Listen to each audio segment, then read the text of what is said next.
사랑하는 형제자매 여러분, 오늘 우리는 모든 그리스도인이 일생 동안 마주하게 되는 깊고도 중요한 주제에 대해 이야기 나누고자 합니다.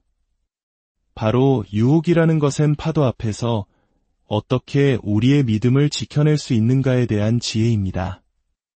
오늘의 말씀이 여러분의 마음에 깊은 울림과 깨달음을 주기를 소망합니다. 만약 이 메시지가 여러분의 영혼에 작은 빛이 된다면 좋아요와 구독을 통해 이 은혜의 말씀을 더 많은 이들과 함께 나누는 축복의 통로가 되어주시길 바랍니다. 여러분의 작은 실천이 누군가에게는 큰 위로와 힘이 될 수 있습니다. 지금부터 하나님의 지혜에 귀를 기울여 보겠습니다. 성경은 우리의 삶에서 마주하는 여러 문제들에 대해 다양한 해법을 제시합니다. 인내하라, 기도하라, 맞서 싸우라. 하지만 유독 한 가지 유혹에 대해서는 전혀 다른 아주 단호한 명령을 내립니다. 바로 성적인 유혹입니다. 성경은 성적인 유혹을 만났을 때 그것을 다룰 수 있다고 생각하거나 이겨내려고 애쓰지 말고 그저 도망치라고 말합니다. 뒤도 돌아보지 말고 그 자리를 피하라는 것입니다. 아멘. 절대로 나는 괜찮아, 이 정도는 감당할 수 있어 라고 생각하지 마십시오. 그것이 바로 가장 위험한 생각의 시작입니다. 모든 유혹은 비슷한 과정을 거칩니다. 첫째, 우리는 유혹에 노출됩니다. 그날 아침 잠에서 깼을 때 죄를 지을 계획은 전혀 없었을 겁니다. 오히려 하나님과 동행하고 말씀을 읽으며 거룩한 하루를 보내리라 다짐했을 것입니다. 선한 의도를 가지고 있었지만 예상치 못한 순간에 유혹이 찾아옵니다. 자극적인 영화의 한 장면일 수도 있고 우연히 마주친 어떤 상황일 수도 있습니다. 여기서 가장 큰 실수가 나옵니다. 유혹을 느낀 그 자리에서 머무는 것입니다. 특히 자신이 목회자이거나 신앙의 리더일 경우 나는 이겨낼 수 있다는 착각에 빠지기 쉽습니다. 이미 돈을 내고 영화관에 들어왔다는 이유만으로 불편한 장면이 계속 나와도 자리를 뜨지 못합니다. 나는 이 상황을 통제할 수 있어. 그녀는 그저 도움이 필요해서 나에게 부탁한 것뿐이야. 그녀가 아름답긴 하지만 나는 선을 지킬 수 있어. 이런 생각들. 성경은 이것을 육신에 대한 신뢰라고 부릅니다. 그리고 이것은 우리가 할 수 있는 가장 위험한 일입니다. 나는 감당할 수 있어 라고 말하는 사람들 대부분은 처음부터 간음이나 끔찍한 죄에 빠질 계획이 없었습니다. 그들은 스스로를 믿었습니다. 하지만 육신을 신뢰하는 그 순간 죄의 문이 활짝 열리게 됩니다. 결국 죄에 빠지게 되고 그 뒤에 찾아오는 것은 무엇일까요? 바로 깊은 죄책감입니다. 죄를 짓고 나면 99.9%의 사람들은 죄책감을 느낍니다. 양심이 있기 때문입니다. 우리는 결코 자신의 양심으로부터 자유로울 수 없습니다. 현대 정신의학이나 심리학에서는 이 죄책감이 계속해서 같은 행동을 반복하게 만드는 굴레가 된다고 말합니다. 죄책감에 시달리는 사람은 어차피 나는 틀렸어.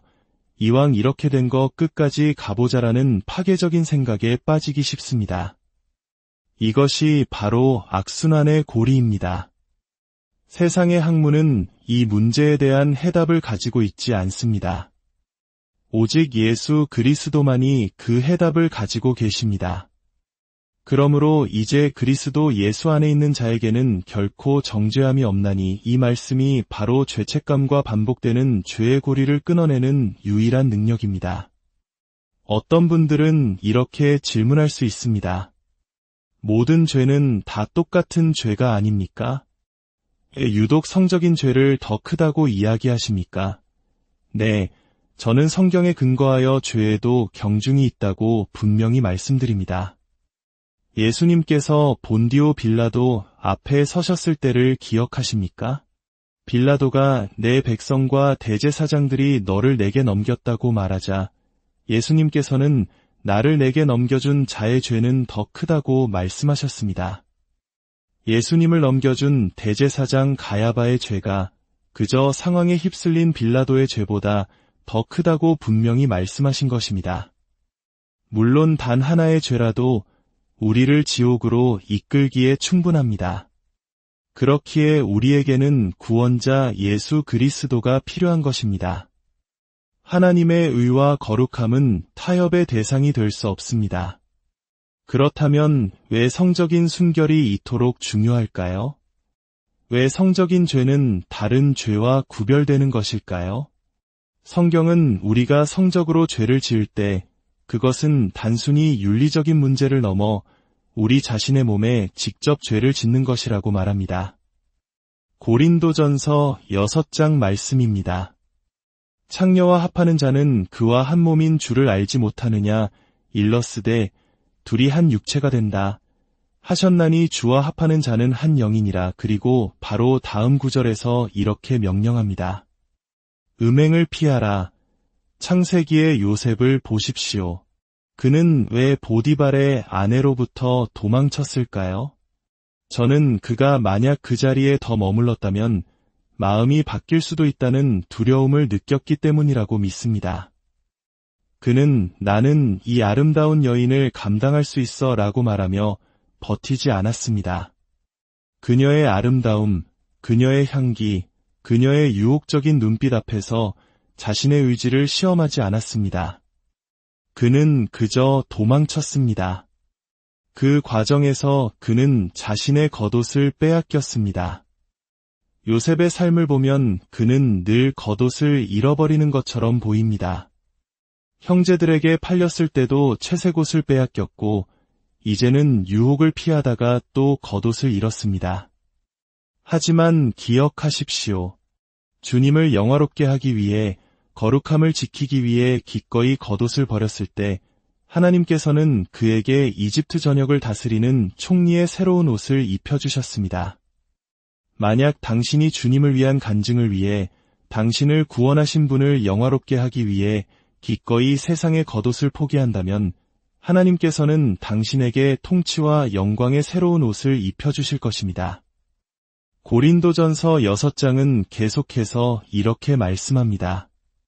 사람이 짓는 죄마다 몸 밖에 있거니와 음행하는 자는 자기 몸에 죄를 범하느니라. 이것이 핵심입니다.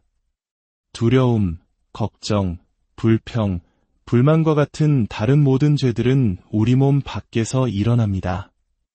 하지만 성적인 죄, 즉 포르네이아라고 불리는 이 죄는 결혼관계 밖에서 일어나는 모든 성적인 부도덕을 포함하며 이는 유일하게 우리 자신의 몸에 직접 죄를 짓는 행위입니다. 여러분의 몸에 직접 죄를 짓는다는 것은 무슨 의미일까요? 그것은 만성적인 질병과 문제들로 나타날 수 있다는 것을 암시합니다. 제가 모든 아픈 사람이 성적인 죄를 지었다고 말하는 것이 절대 아닙니다. 오해하지 마십시오. 하지만 성경은 분명히 성적인 죄가 우리의 정신이나 영이 아닌 바로 우리의 몸을 향한 죄라고 지적하고 있습니다. 당신은 하나님의 치유와 건강을 원하십니까? 매일 성찬에 참여하며 거룩함을 구하십니까? 그러나 결혼하지 않은 상대와 동침하고 있다면 당신은 스스로 자신의 몸에 죄를 짓고 있는 것입니다. 그리고 나중에 의사나 목회자를 찾아가 왜 하나님께서 저에게 이런 일이 일어나도록 내버려 두셨나요? 라고 묻는다면 그것은 하나님께서 허락하신 것이 아닙니다. 당신이 당신의 몸에 죄를 지은 결과일 수 있습니다. 여기서 어떤 목회자들은 죄를 고백하고 축사 사역을 통해 어두운 영을 쫓아내야 한다고 가르칩니다. 물론 죄를 고백하는 것은 중요합니다. 하지만 우리는 용서받기 위해 고백하는 것이 아니라 이미 용서받았기에 감사함으로 고백하는 것입니다. 바울 사도의 해법은 달랐습니다. 그는 죄에 빠진 고린도 교회 성도들에게 이렇게 선포했습니다. 너희 몸이 하나님의 성전인 것을 알지 못하느냐? 주목하십시오. 성전이었다는 과거형이 아니라 성전이다 라는 현재형입니다. 이것은 놀라운 은혜의 선포입니다. 당신이 넘어져 죄를 지었을 그 순간에도 당신의 몸은 여전히 성령님이 거하시는 거룩한 성전이라는 것입니다. 희망은 사라지지 않았습니다. 당신이 구원받았다면 당신은 영원히 안전합니다. 성령님은 당신이 죄를 지을 때 당신을 떠나지 않으십니다. 그렇기에 그분께서 슬퍼하시고 근심하시는 것입니다. 성령님은 당신의 몸을 통해 나타낼 위대한 영광의 비전을 가지고 계십니다. 당신의 얼굴이 빛나고 당신의 눈이 총명하며 70세, 80세가 되어서도 사람들이 당신을 보며 어떻게 저렇게 젊고 건강할 수 있습니까? 라고 감탄하는 모습을 꿈꾸고 계십니다. 하나님의 영광에 미치지 못하는 모든 것이 바로 죄입니다. 사랑하는 여러분, 기억하십시오. 당신은 당신 자신의 것이 아닙니다. 당신은 값으로 사신 바 되었습니다. 그 값은 수백만 달러와는 비교할 수도 없는 온 세상의 가치를 합친 것보다 더 귀한 것입니다. 바로 예수 그리스도의 보배로운 피로 당신을 사셨습니다. 그러므로 당신은 그 무엇과도 바꿀 수 없는 존귀한 존재입니다. 그렇기에 하나님께서는 당신에게 명령하십니다. 그런즉 너희 몸으로 하나님께 영광을 돌리라. 어떻게 우리의 몸으로 하나님께 영광을 돌릴 수 있을까요? 하나님은 말씀하십니다. 성적으로 순결함을 지키라. 그리하면 내가 너의 몸을 통해 나의 영광을 드러내리라. 사람들이 당신의 건강하고 빛나는 모습을 보며 살아계신 하나님을 찬양하게 될 것입니다. 오늘 이 시간 성령님께서 여러분 각자에게 유혹을 분별하는 지혜와 그것을 피할 수 있는 용기를 주시기를 간절히 기도합니다. 여러분의 몸이 얼마나 존귀한 성전인지, 얼마나 값비싼 대가를 치르고 얻은 것인지를 매 순간 기억하십시오. 여러분의 건강과 영혼과 삶 속에서 하나님의 영광이 찬란하게 빛나기를 우리 주 예수 그리스도의 이름으로 축복하고 기도합니다.